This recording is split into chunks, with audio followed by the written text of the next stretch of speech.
Thrissur പുത്തൂരിൽ 8ാം class വിദ്യാർത്ഥി ഷോക്കേറ്റ് മരിച്ചു. കൊങ്കമ്പാറ സ്വദേശി രമേഷിന്റെ മകൻ ബദ്രിനാഥാണ് മരിച്ചത്.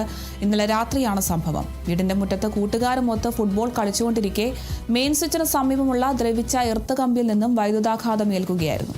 ഉടൻ തൃശൂർ ആശുപത്രിയിൽ എത്തിച്ചുവെങ്കിലും ജീവൻ രക്ഷിക്കാനായില്ല. പുത്തൂർ ഗുരുദേവ സ്കൂളിൽ 8ാം ക്ലാസ് വിദ്യാർത്ഥിയാണ് ബദ്രിനാഥ്.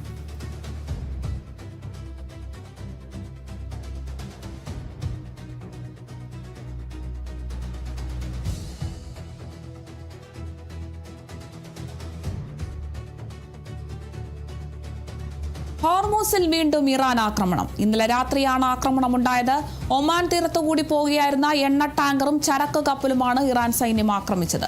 ഒമാൻ തീരത്തിന് സമീപം സഞ്ചരിക്കുകയായിരുന്ന കപ്പലിന് നേരെയാണ് മിസൈൽ ആക്രമണമുണ്ടായതെന്നും ഇതേ തുടർന്ന് കപ്പലിന് തീപിടിച്ചതായും ബ്രിട്ടീഷ് മറൈൻ അതോറിറ്റി അറിയിച്ചു.